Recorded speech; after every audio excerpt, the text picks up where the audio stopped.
Yes, and we've been waiting for quite some time now. Regrettably, he hasn't answered us. The worst-case scenario is that he's already been overwhelmed and crushed by the world-bearing burden. You're overthinking, Lord Nias. I can still sense Chaos' soul in the area. And besides, we both know Chaos' nature. A deliverer like him wouldn't fall so readily, much less give up on all that he holds dear. Isn't that so? Yes, I have faith in him. That reminds me. Why are you making this trip alone, Polixia? Oh, my sister needs more time to make sure the flowers are fine.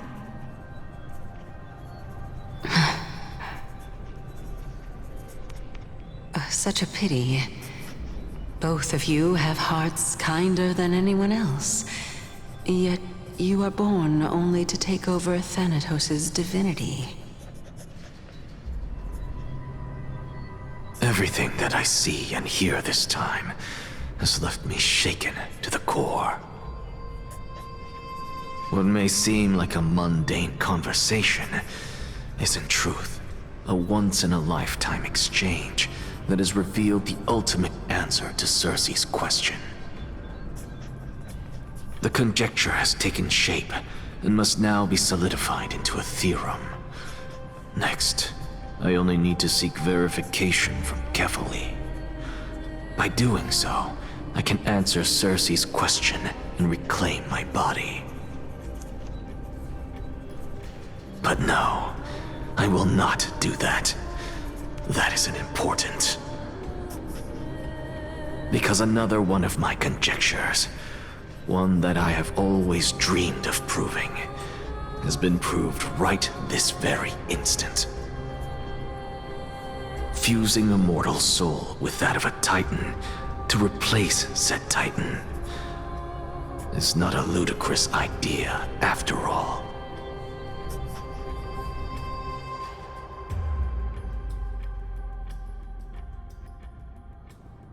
What are you thinking about?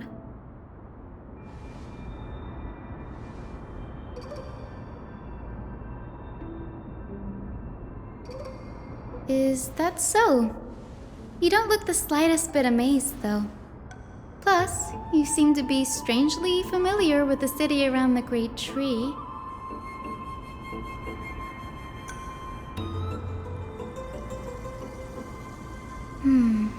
Events of the past, huh?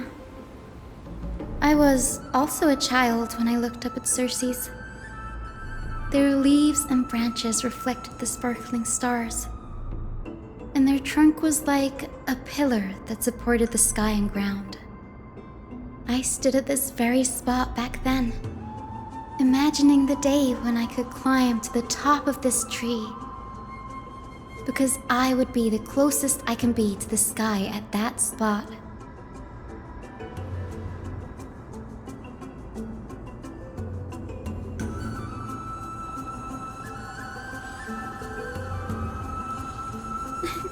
Don't read too much into it.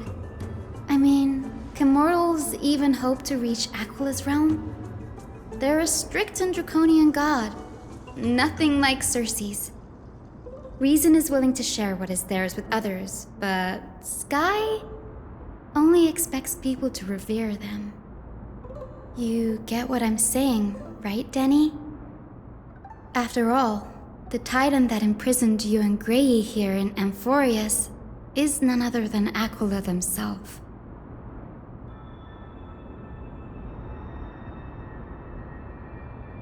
But there will always be people who dream of soaring towards the sky. The Grove has a wealth of research on Aquila, and that is exactly what we are here for. It's just, I never thought Grey would meet with something like that before we set off. As a physician, I should have been there by her side.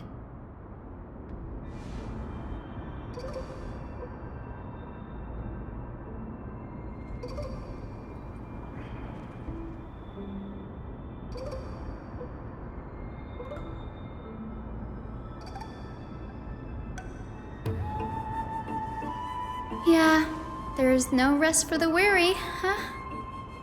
In any case, what we're looking for could be anywhere in this enormous grove. Let's split up to cover more ground. Danny, with your skills, I'm sure those monsters born of the Black Tide will pose no threat to you anyway.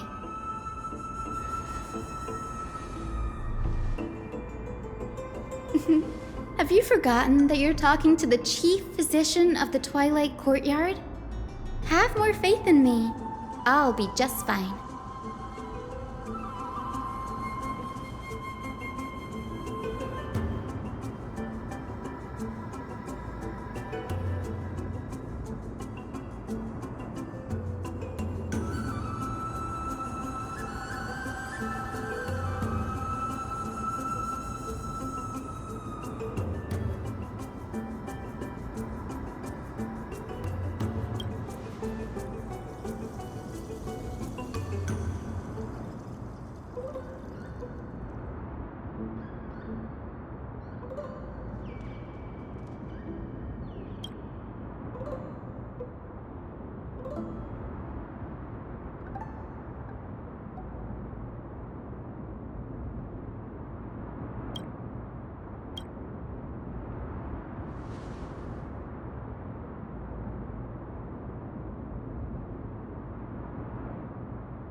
Nothing may receive divinity. Great teamwork. Feeling spiffy? Forever doomed! I am struck! Forever doomed! Rhythm get messed up. Dreams do come true.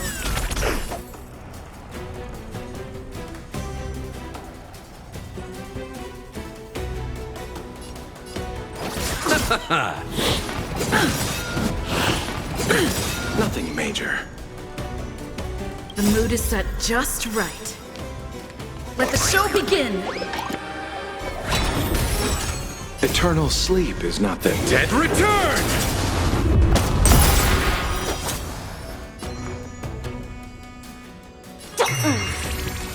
Burn it all! Let's play. Can you find the answer?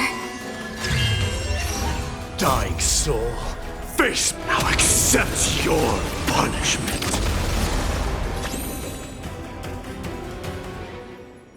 Let's improvise. I'll see you off.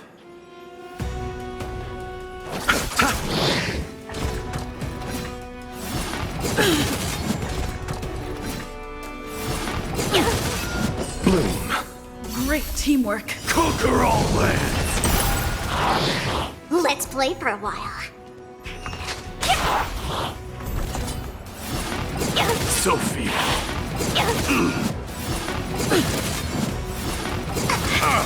forever doomed! Fury upon you! Did that hurt?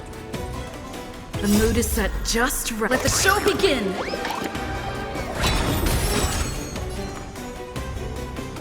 Feeling spiffy? Stay in step. Let's play. Can you find the answer? Dreams do come true. You chose the wrong enemy. Burn it all! Did that hurt?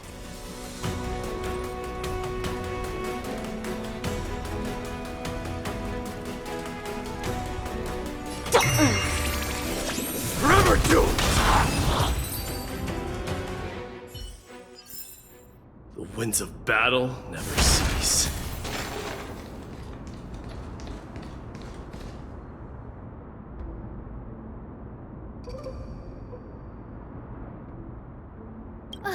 Really now? This is way more trouble than I could have asked for. Or you could sit back and watch.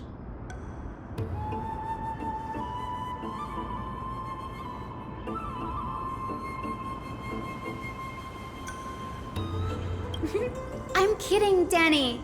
Lend me a hand, pretty please. All right, now let's get him!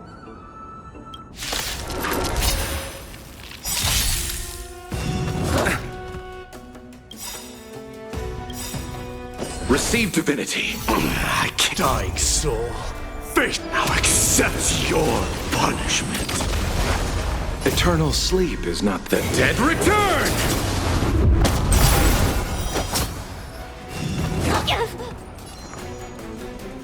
Feeling spiffy? Let this place witness glory. Forever doomed! Let's improvise.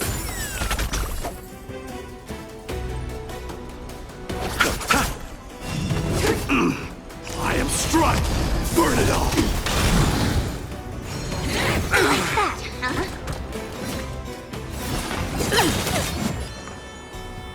The mood is set just. Let the show begin!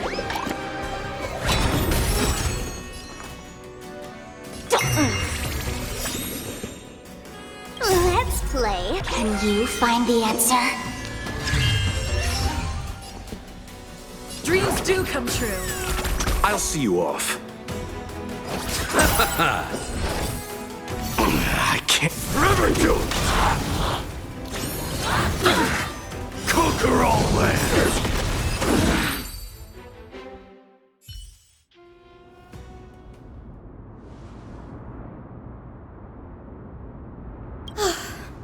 The Black Tide is remarkably quick to detect the light of Amphorius. So or rather, the blessings of the Sky Priest in me, might have unknowingly called them to me. Anyway, never mind that for now. Here, you might want to have a look at this. I found it around here and thought it might be of interest to you.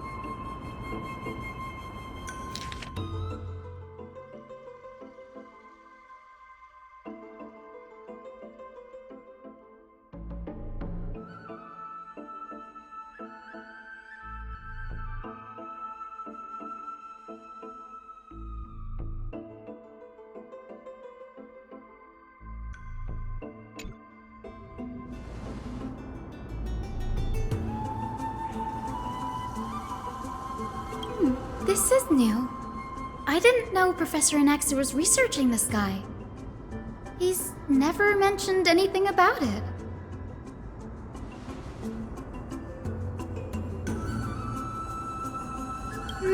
Might is an understatement. Anaxa has never been one to venerate the gods, nor has he ever found it within himself to put any faith in the prophecy. People have come to think of him as a heretic, even in a place as liberal as the Grove. Yet, it is also this very blasphemer that Circe's favors. Fate sure works in mysterious ways.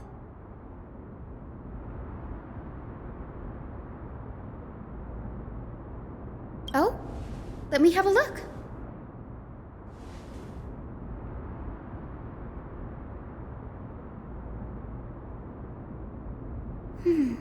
By the looks of them, these scrolls are records of two conversations that took place in the same setting, one after the other.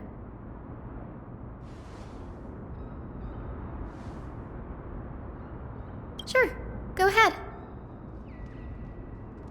The Grove of Epiphany is home to 7 schools of thought. While all 7 schools are founded on the ideologies of Thalesis, the first scholar, each is unique in its own way. Among them, the Venerationists revere and worship the Titans the most. As the sage of the Venerationists, Euthyphro has always been at loggerheads with Anaxa.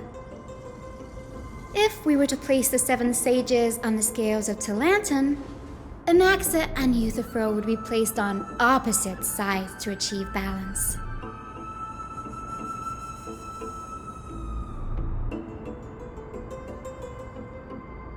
Nearly everyone in Amphorius has heard the story of the skyships by now.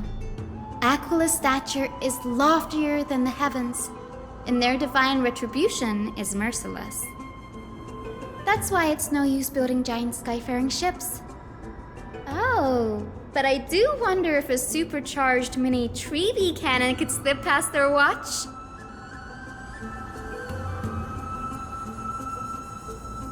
Newsporists primarily study the application of alchemy in soul repair. Everyone considers Anaxa a blasphemer, but that has never stopped him from sharing his ideas, no matter how taboo. If you must say that he's hiding something, then it's likely what lies beneath his eye patch.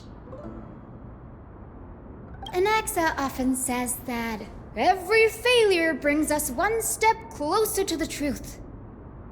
Perhaps, to him, the crash of the skyship carries a different interpretation. The firmament is not impenetrable.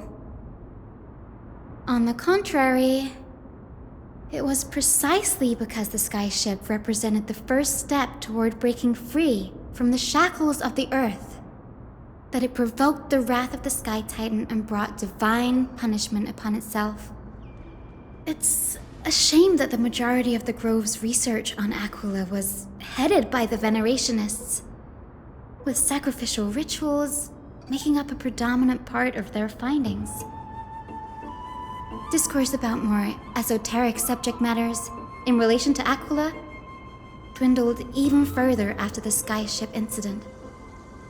So much so that even this scroll is completely new to me.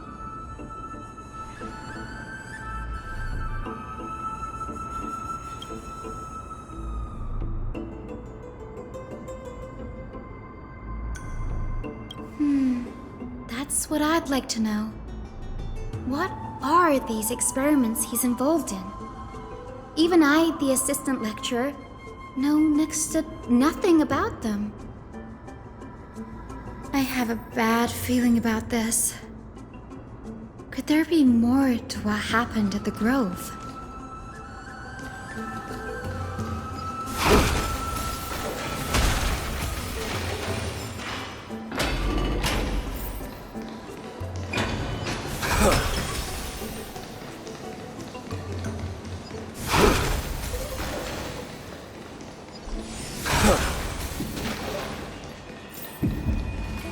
This is the Library of Philia, a place where the Grove stores its collection of tomes.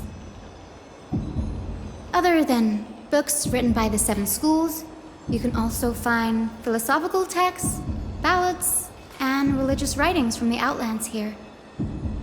Cities that desire to learn from the Grove were apparently expected to contribute knowledge of equal value to what they sought. We've had more than our fair share of hilarious episodes over the years. For instance, it's said that the Erythrocheramists once borrowed a manuscript from a certain author, but ended up returning a copy instead of the original. What's more, the original manuscript was supposedly then hidden here.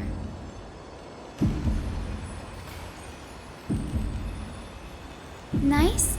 No need to hold yourself back, Danny. You can just tell it like it is. Their behavior was no different from bandits.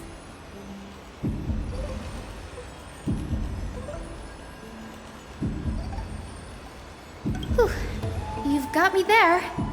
Some said you couldn't even find a dictionary in Castrum Kremnos, so I guess they were spared. There are too many books in the Library of Philia. Flipping through them all will take too long.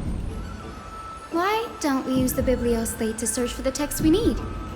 We can bring them back to Akama for reading after that.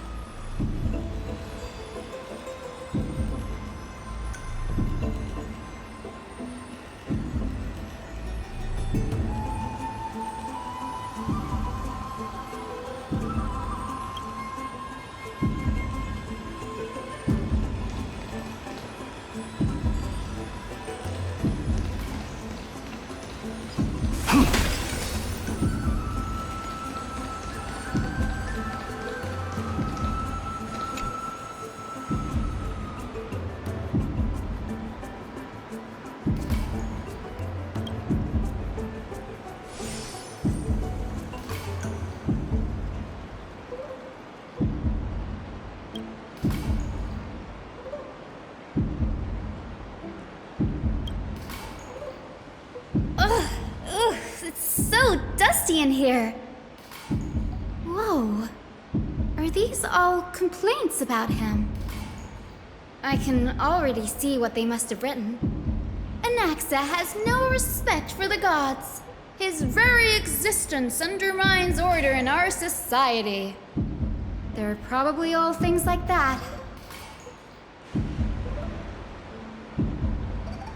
Why else would they call him the Great Performer? When Anaxer established his school of thought, the first thing he apparently did was read his own work to everyone. Are the Titans truly an accurate reflection of what humans think gods should be?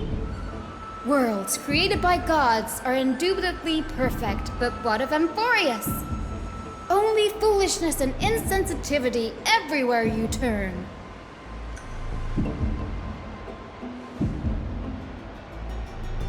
They marched him straight to the seat of judgment before he could finish. Though what he took on in the end was more of a debate than an actual trial. He had to address every one of the scholar's allegations, or face expulsion from the Grove. The first allegation was... Do you agree that since the Titans created the heavens and earth, so the mountains, rivers, and seas must likewise be their creations?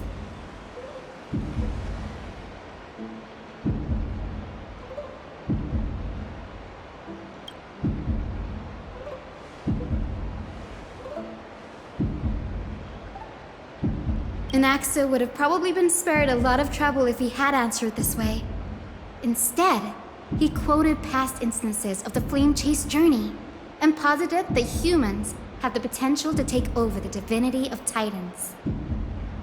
Needless to say, his critics didn't take kindly to his answer, so they followed up with a second allegation. You claim to be studying souls, yet you are, in fact, defiling them and committing acts condemned by the gods. Do you admit it?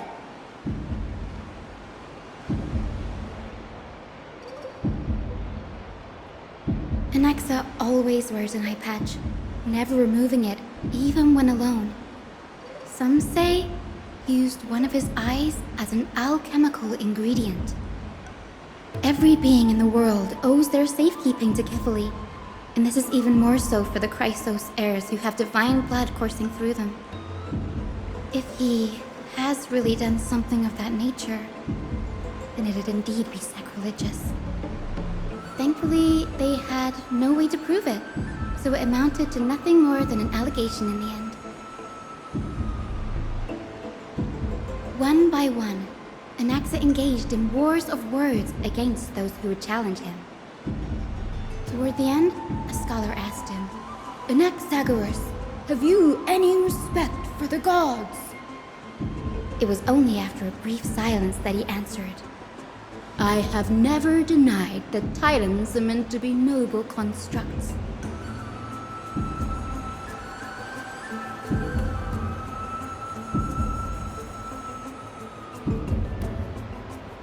Yes, I'm not sure how that controversy was eventually resolved, but what's for certain at least is that Anaxa was allowed to stay in the grove where he continued his research, despite being regarded as a heretic.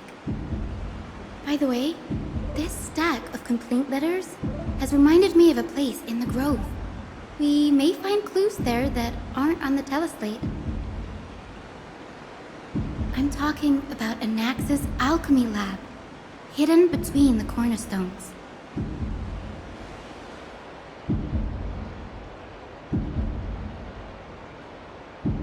It's a well-kept secret. Among the 7 sages, excluding the nominal chief sage, each has a private sanctuary where they can conduct research undisturbed in their free time. Even the administrators of the Library of Philia are restricted from accessing those places and documenting the sage's research. But with the grove in this state, I'm sure Anaxa won't be mad even if we sneak into the lab for a short while. Right?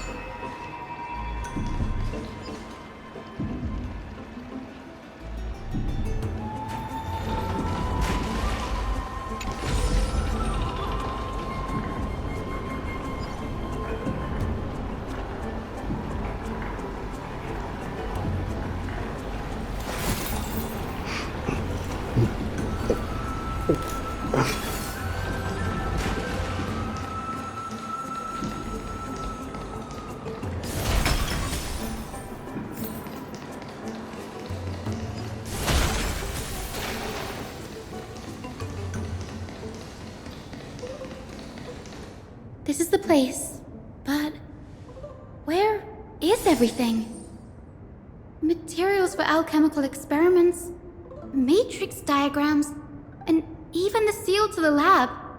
They're all gone. Did the Black Tide destroy it all?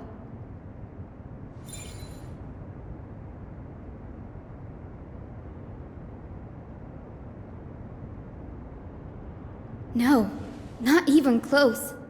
Not only are alchemy experiments high-risk activities, but Professor Anaxa also has a penchant for using bizarre materials.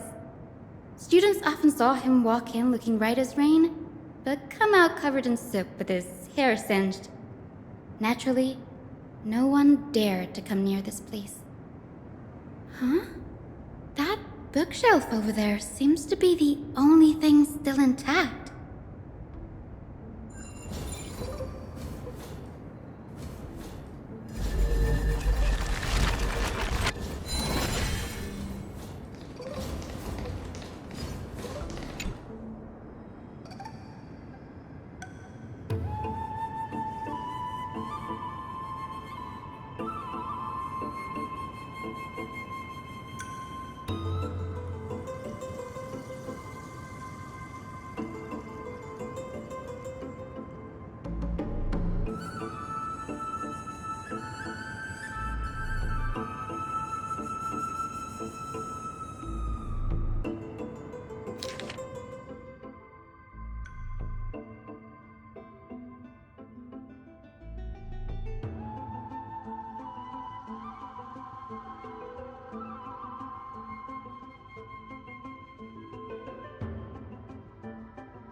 What's going on? Anaxa is conducting research on our friends in Alchema and... me?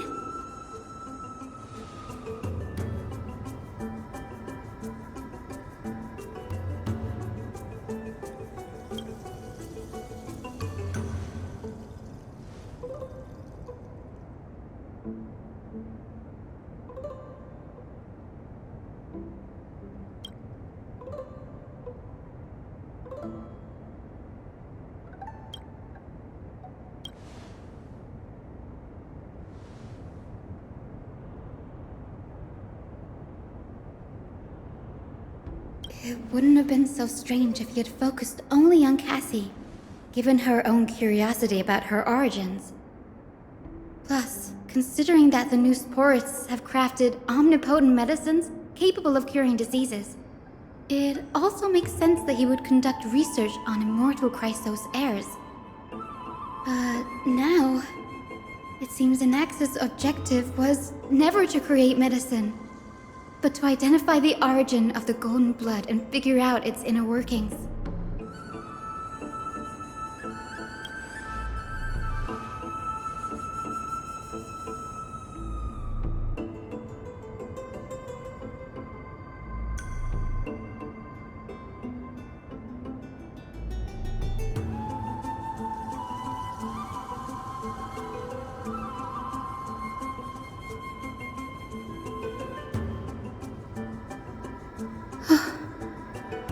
Danny, look at this. I have a bad feeling about this.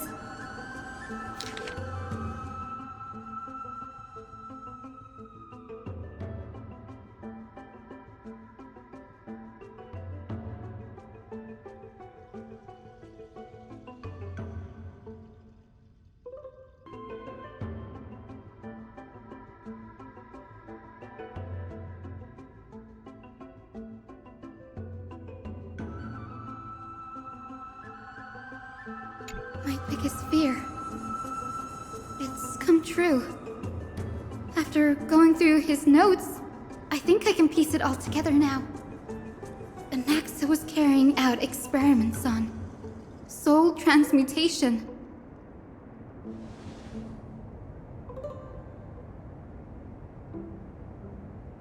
Yes, this is what he was secretly conducting research on. Something he had to keep hidden from others. Compared to his public speeches, this is the real blasphemy. Oh, I just thought of something. Do you remember when the Black Tide was approaching? The Grove had planned to send Cersei's core flame to a safe place. But an accident happened along the way, and Anaxa lost his life in the process?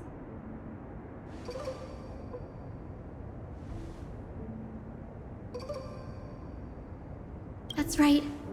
But what if Professor Anax's fusion with the core flame of reason wasn't an accident. Put yourself in his shoes. Knowing that the black tide was closing in and your time was running out, what would you have done?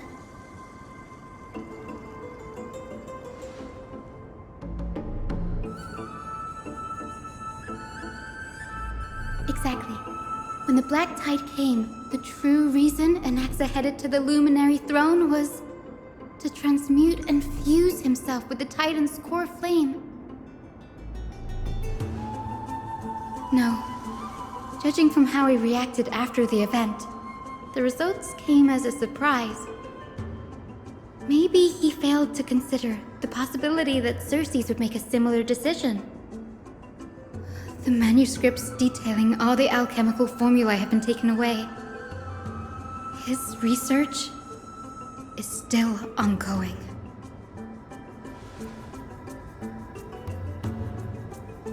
Like, what? There's only one Titan left in the world now. No. No way.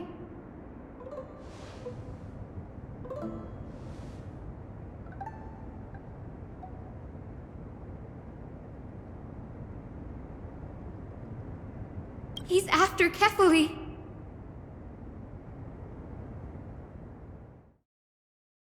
Sir, this sky above us, it's not real, is it? Of course not. This is just an image from a projection device used for educational purposes. A simple trick. The day-night cycle has been lost to this world, so that students like you may still learn about the night sky. Astronomers have harnessed the Titan's miraculous power to manipulate the light, projecting the nights of the past here for you. Much like how the sky above the holy city is also illuminated by Kefali's dawn device. So, the skies of Akama are fake too. You mustn't conclude that, Anaxa. You should know that only a child would expose a trick and be proud of it.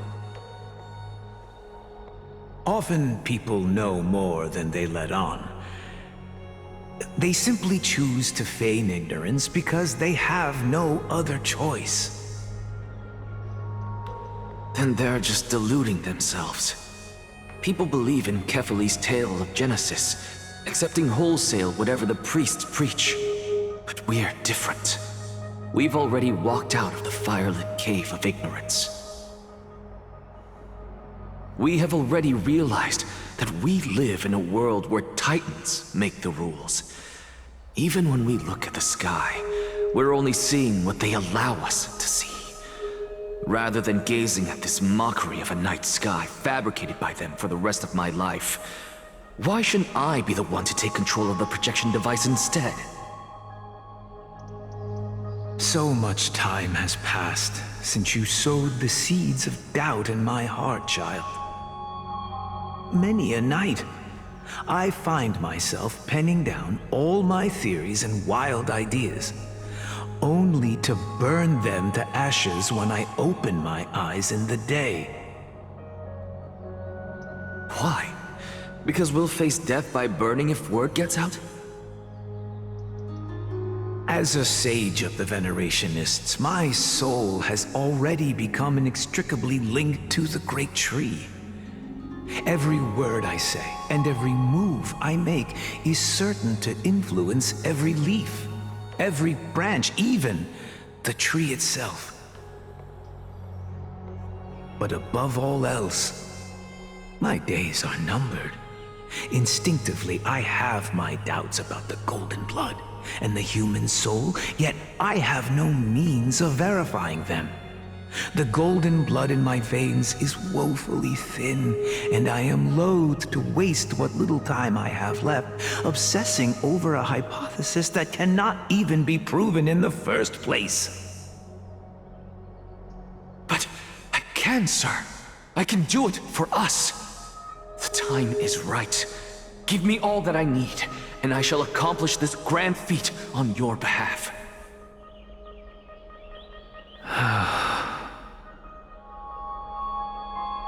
You're right. I shall do just that. In the next meeting of the sages, I will spare no efforts fighting for the rights you deserve. Go.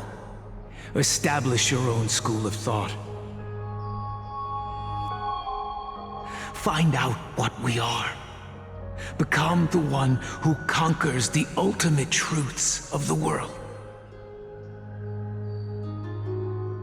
Child of humanity. You didn't go to such lengths for an audience with Kefali. Just ask him a few questions, did you? So, you figured it out. If I were as foolish as a Dromus, perhaps I'd throw myself down and prostrate before their greatness, begging for the gods' prophetic wisdom. Well, sorry to disappoint, but I'm no Dromus.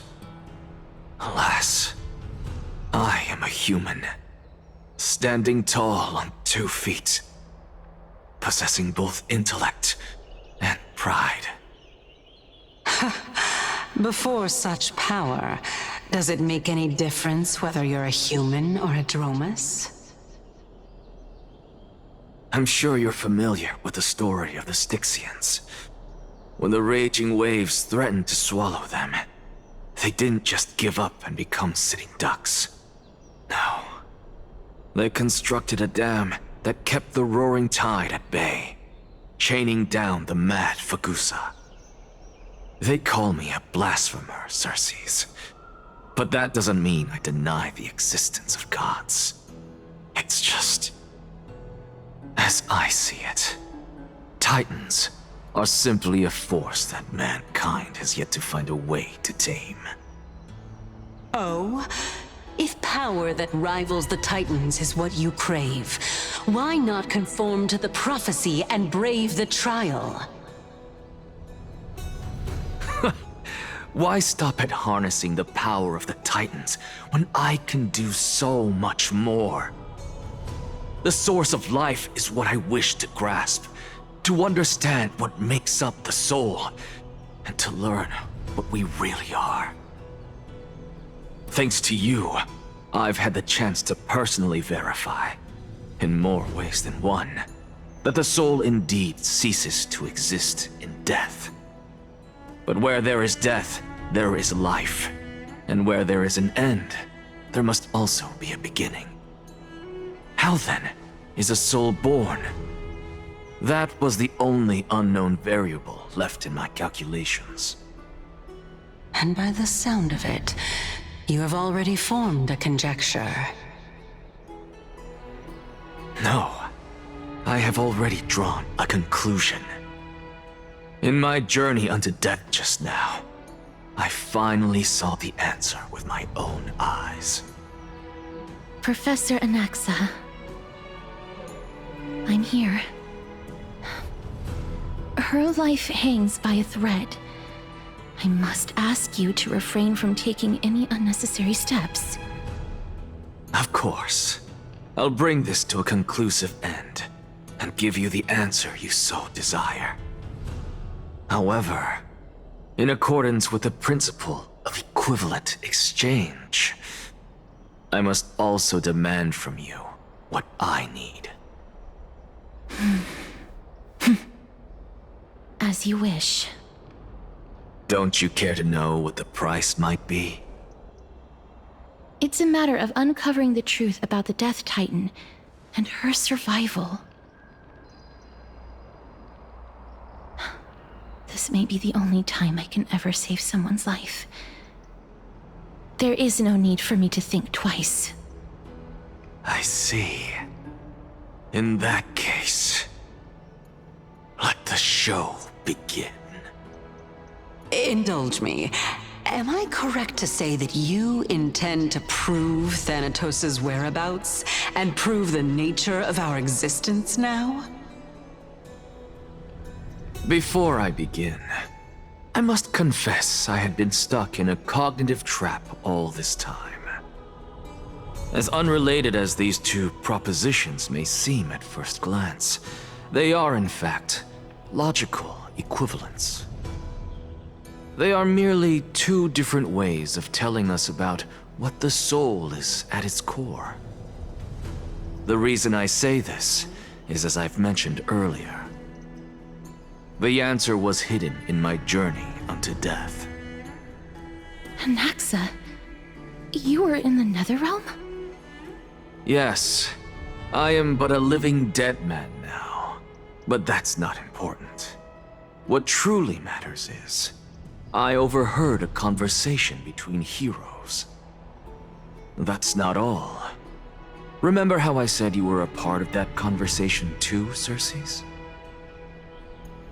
And I've told you that I have no recollection of such an event.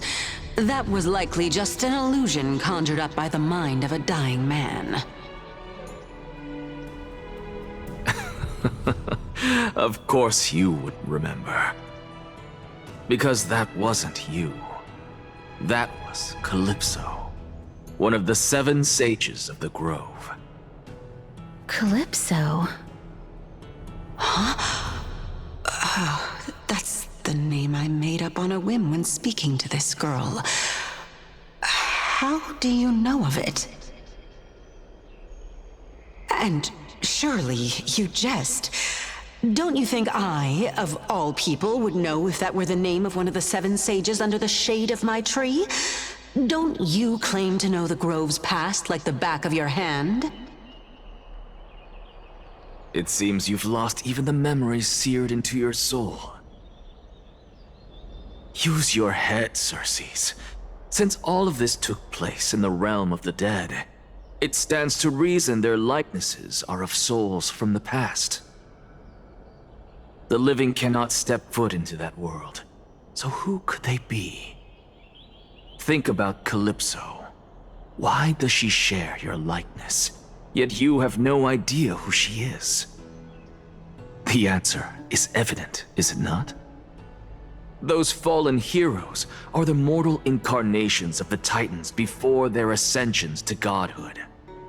The gods aren't master creators born out of thin air, and they are no different from humans, because they all evolved from one.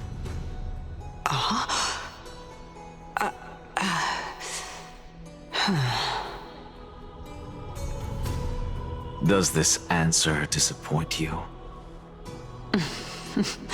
Yes, because you've answered nothing. If I truly was once human, as you claim, then where do the children of humanity come from? Even on the off chance that you speak the truth, this brings us no closer to grasping Thanatos' whereabouts. How are we to find them? I knew you would say that.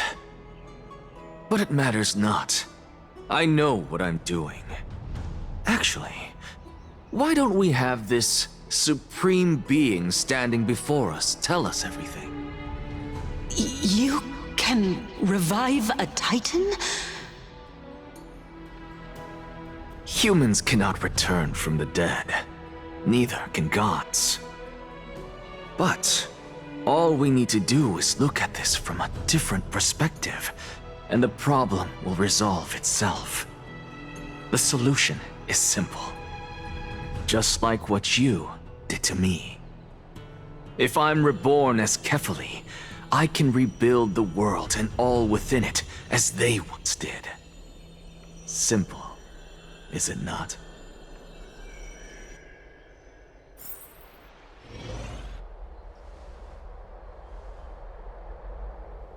I have news from Hyacinth and Danheng.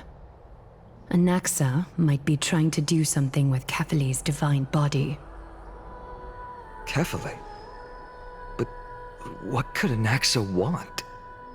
Is the Council of Elders going to sit around and let such a sacrilegious act unfold? That is not possible.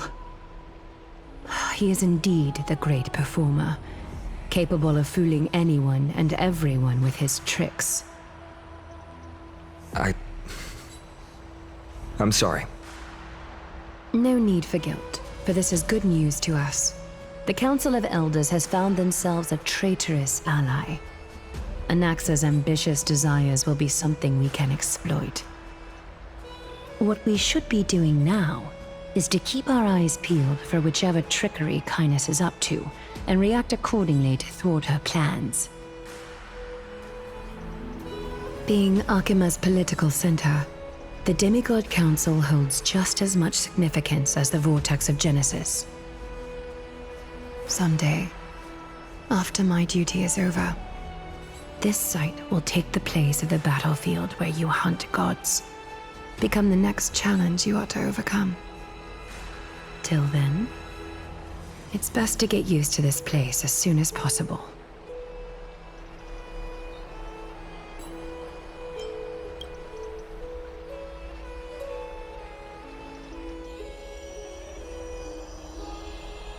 Preposterous! The Christos heirs only have their standing because of the Council of Elders! How dare they trample over it!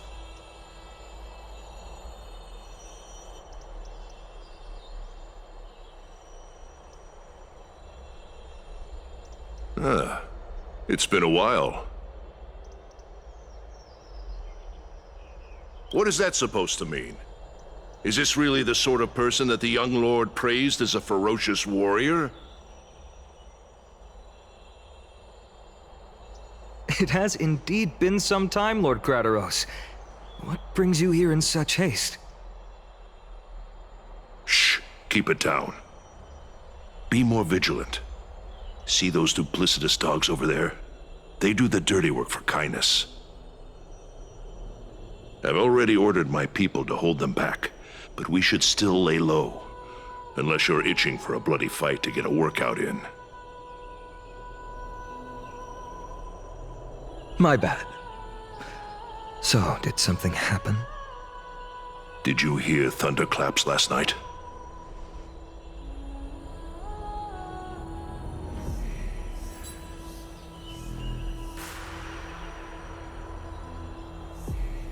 Thunderclaps are beacon signals of strife. They are a message from the young lord. He threw a spear bearing several words at Akama. Watch out. The Flame Reaver is back. I guessed as much. We didn't actually kill them back at the Kremnos Arena. I figured this is something you would want to know. We Kremnoans never back down from a fight. So if you plan to take that thing down in a battle, reach out to me anytime. You have my gratitude. I will let Aglaya know about this right away. Remind her to be on her toes while you're at it. That vicious Kynus has been unusually active lately.